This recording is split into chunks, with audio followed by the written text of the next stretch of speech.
Hello and welcome back to another Mech Tech. Today we have our 4th Precon upgrade guide from Bloomborough featuring Hazel of the Root Bloom. So Hazel is a 3/5 4-cost commander. They let you tap her down, paying 2 life in the process, and tapping X tokens that you control to add X mana in a combination. Beginning of your end step, you also get to create a token that is a copy of another token you already control.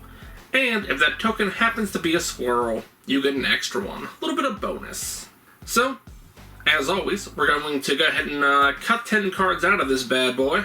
Put 10 cards back in that raise the synergy, raise the power. Have a good time with it. Let's get started. The first card on the chopping block is Chittering Witch, a 4-cost 2/2. When they enter, you are going to create a 1/1 rat for each opponent you have. So early on it's 3, as the game goes on it's a little worse value, but that's okay. They do allow you to sacrifice a creature to give another creature -2/2. It does cost 1 and a black to do it each time. And the main reason that they're being cut is honestly that I'm really trying to focus in on the squirrel strategy that is inherent in the deck. We really want to make more squirrels, and this is making rats. I think the effect overall is fine. If you have enough creature tokens that you're willing to sack, you could definitely remove, some threats with her. But, you figure anything beyond 4, you're paying over 4 mana to remove a creature. And the value kind of really falls off there. Sky Fisher Spider, another 4-cost. This one's a 3/3 with reach. When it enters the battlefield, you do get to have the opportunity to sacrifice one of your creatures to blow up another creature. Again, I think this is pretty fair value. They're not a squirrel, though. We have other ways of kind of dealing with individual targets, and also we're really looking to overwhelm anyways with a massive squirrel army, so I'm not overly concerned. Maskwood Nexus. I like Maskwood Nexus in general. I don't think we need it here, though, right? For the most part, we are very much so tailoring into a single creature type, that creature type being squirrel. We do have a couple others in the deck, but them not being squirrels isn't going to make a big impact on our game plan. Ogre Slumlord follows that up. They are a 5-cost 3/3. Whenever another non-token creature dies, doesn't have to be yours, you get to create a 1/1 black rat, and they pass out Death Touch to all of your rats. Obviously super strong in any kind of rat kindred deck. Because we're really focusing in on squirrels, I'm happy to cut them. Arasta of the Endless Web. They keep reprinting this card, and I think it's fine, right? It's a 3/5 with reach for 4 mana, so pretty decent stats. Whenever an opponent casts an instant or sorcery, you get to create a spood. Those spoods are fine. Nothing to really write home about, but they do block flyers, which can be a little troublesome if you don't have flying or reach in your deck natively. But I'm honestly pretty happy to cut it. Playcrafter kind of fits, kind of doesn't. Again, he's more kind of... This is going to blow up something of everyone's. Generally, you're sacrificing Playcrafter to his own effect. But I don't think we're doing a lot of self-sacrificing in this deck. I think, again, we're trying to kind of go wide, kind of have big squirrels, and do big, dumb squirrel things. Following that up is the Nested Shambler. Now, you might be thinking to yourself, Mech, Nested Shambler, while a zombie, when it dies, creates you a squirrel token. Yeah, it does. Not all the cuts are super easy to make. A 1/1 for 1 that replaces itself when it dies is actually pretty decent, and it fits the theme that we're kind of going for. But I think the cards that I've added in more than make up for the cutting of this one dude. Haywire Might follows up that Shambler. They're a 1-cost 1/1, so kind of in the same vein. Whenever they die, you gain 2 life, which, cool, I don't care that much. You can pay a green mana to sacrifice them to exile a non-creature artifact or a non-creature enchantment. Woe Strider follows those up. Whenever they enter, you're going to create a little goat. You could sacrifice a creature to scry. They could be escaped, and whenever it escapes with 2 counters on it. Again, I think it's a fine card. If I were doing more of a hey, watch as I sack things for value, more aristocrat style of play, Woe Strider would probably get to hang out. But here, I'm good to let it go. And the last of the 10 cuts for this deck is the Moonstone Eulogist. A 5-cost 4/4 flying bat. Whenever a creature an opponent controls dies, you get to create a blood token. Blood tokens, in my opinion, are kind of the worst tokens out of all the various artifact tokens you could generate. Granted, whenever you sacrifice one of those tokens, you get to gain a life, and the Moonstone Eulogist gets a little bigger. But again, it's just really not the strategy that we're kind of going for. So I'm kind of happy to cut them. They're not really feeding into what we're doing, so they're out. Now, of course, with 10 cards out, we do need to add 10 cards in. Let's go over what those ones are. Starting off, we have a Valley Rotcaller. So Valley Rotcaller is a 2-cost 1/3 with Menace. Whenever it attacks, each opponent loses X, and you gain X, where X is the number of other squirrels, bats, lizards, and rats you control. So this is honestly a very big win piece for us. It's going to hit each opponent. They're a 1/3 with Menace, so early on you're probably going to get in, maybe get a little bit of damage on one person, and then 1, maybe 2 damage on everyone else. But I think they're pretty solid here. Following that up, we have Kodama of the East Tree. I feel like we're creating a fair bit of tokens in general, and we also have some of the tireless creatures in the deck, and they really just combo off with Kodama of the East Tree to let us ramp out lands faster than everyone else. And if we have a bounce land, in our possession, we could really just go infinite with it and be like, cool, I have infinite food, I have infinite counters, I have infinite treasure, what have you. And at that point, we are so far ahead into Value Town, people aren't going to catch up. They're going to really rely on things like commander damage to try and finish us off. But with our overwhelming board state, I think we'll be all right here. Speaking of comboing off infinitely, we are adding in the Ivy Lane Denizen. So Ivy Lane Denizen is a 4-cost 2/3. Whenever another green creature enters the battlefield under your control, you get to put a +1/+1 counter on a creature you control. It doesn't have to be that you control, but it's going to be. Camilla, the Seed Miser. So Camilla is a 3-cost 3/3 with Menace. It gives all your other squirrels Menace, which is nice. Whenever you sacrifice one or more foods, you get to create a green squirrel creature token. You can pay 2 to forage to put a +1/+1 counter on each other squirrel you control. Generally, we're going to do that by sacrificing food. You could technically do it by exiling cards from the grave, but that's not really what we want to do here. Of course, we're working with food here, so what do we want? We want a little Nuka-Cola vending machine. Nuka-Cola vending machine is kind of pricey, honestly. It is sitting at $18. But it's stupid good.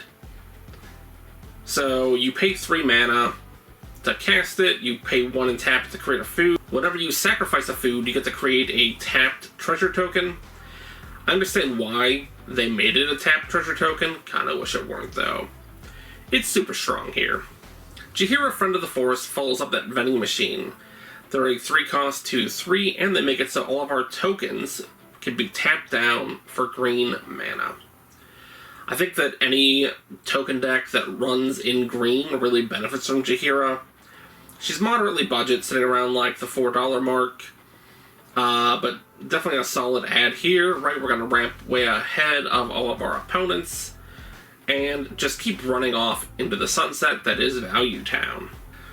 This next one is kind of expensive for what it does, but, I think it's really strong anyway. So, Nut Collector. Nut Collector is 6 mana, so a little expensive, but we do have a fair bit of ramp, in the deck, so I think we'll be okay with it. They are a 1/1. Beginning of our upkeep, we get to create a squirrel token, and once we have Threshold, all of our squirrels get +2/+2. I think hitting Threshold in this deck is pretty realistic. You know, we're playing a lot of things that are kind of sacrifice some stuff, not a ton, but put it into our grave. We're also playing some instants and sorceries that are going to hit the grave. You know, by the time we're ready to play the Nut Collector, you know, we're going to get that Threshold, and even if we don't, creating that one squirrel token at upkeep each turn, combined with our commander, is going to result in 3 squirrels per turn. And those 3 squirrel tokens don't cost us anything once the creatures are out. Thorn Vault Forager, a 2/2 for 2. They tap to add green mana already. You can also tap to forage to add 2 mana of any combination. And you can pay 3 and a green to tap them to look for any squirrel and just add it to your hand. They're actually super cheap right now. They're sitting at like 50 cents to $1. The ability to tutor up squirrels in this deck, you know, is pure value. A lot of our best creatures in the deck are squirrels. We're really looking for that squirrel synergy. And the fact that they're also a mana dork that we can play kind of on curve to get our commander out on turn 3. If we have access to food, they're generating even more mana. I think that's a good time. So, we were playing the Ivy Lane Denizen as one of our additions, so obviously we're also playing Scurry Oak. Scurry Oak is a 3-cost 1/2 with Evolve, but whenever one or more +1/+1 counters are put onto it, we do get to create a green squirrel token. So combined with Ivy Lane Denizen, we have an infinite army of squirrel tokens. And, you know, if we have a way to make all of our creatures hasty, we will win on the spot with that. If we don't, you know, we need to survive a round. But I think that's still pretty solid for us. And last but not least is another very budget ad with Peregrine Took. So Peregrine Took is a 3-cost 2/3. If one or more tokens will be created under our control, we create that many plus a food token. And we can sacrifice 3 food tokens to draw a card. We have a ton of token generation just in the deck natively. And the fact that we could draw cards by sacrificing those foods, or we could use those foods for a couple of the forage effects we have, I think it's just a solid strat for us. Alright, those are the upgrade guide, but let's get into some honorable mentions. Starting off, we have the Avenger of Zendikar. So the Avenger of Zendikar is really just here to generate us a ton of plants, and give us a little bit of landfall trigger to beef up more tokens. I think that, you know, we're already kind of going wide. Avenger of Zendikar doesn't create squirrels, which is really what we want, but they do create some plants that'll get beefed up over time. So decent, pretty budget. He sits around $2.33. But just not my ideal pick, which is why he's among the honorable mentions. Champion of Lambhold kind of falls into a similar pattern. Honestly, they'd probably be my like number 11 or 12 pick overall for this deck.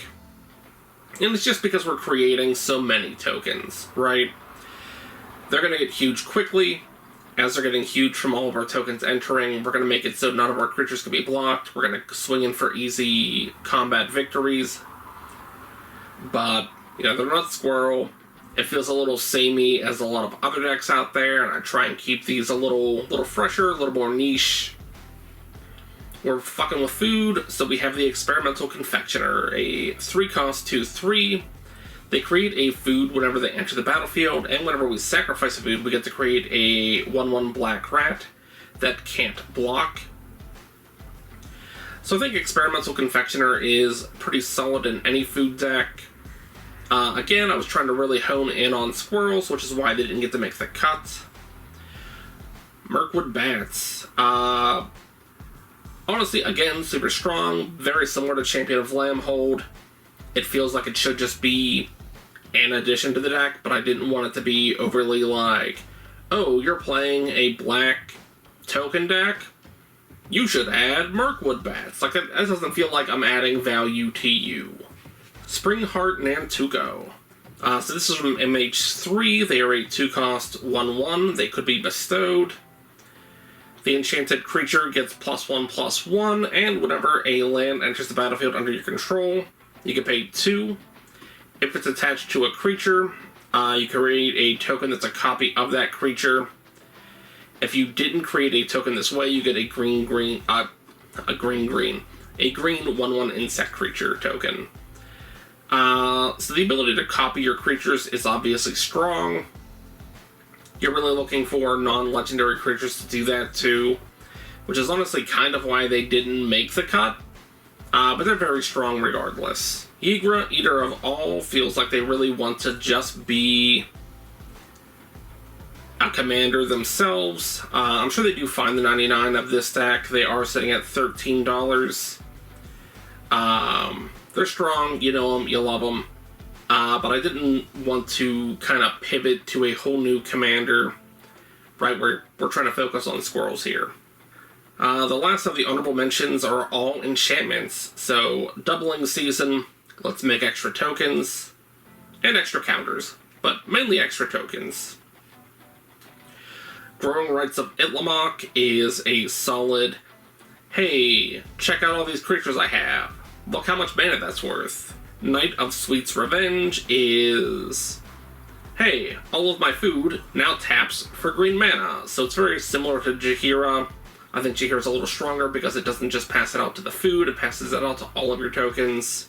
Parallel Lives is here for the same reason that Doubling Season is. It's to give you extra tokens. Promise of Aclazotz. So this is an adventure enchantment. So the sorcery lets you sack a non-demon to create a demon. Beginning of your end step, you could sacrifice a demon. If you do, you get to populate. So pretty solid. It's like 11 cents. If I were running more things that were going to punish my opponents for me sacrificing things, I'd probably run it in here. But because I'm not overly concerned. Last but not least is Scavenger's Talent. It's an enchantment class for a single black mana. Whenever one or more creatures you control die, you get to create a food token. This will only trigger once each turn. Whenever you sacrifice a permanent, a player will mill 2 cards. Level 3 says, at the beginning of your end step, you may sacrifice 3 non-land permanents to return a card from the graveyard to the battlefield with a finality counter on it. So again, I think it's a pretty solid add if we were doing more sacrificing, right? We are sacrificing food, obviously, through some forage effects, and also just for, like, some incidental life gain, like, effects.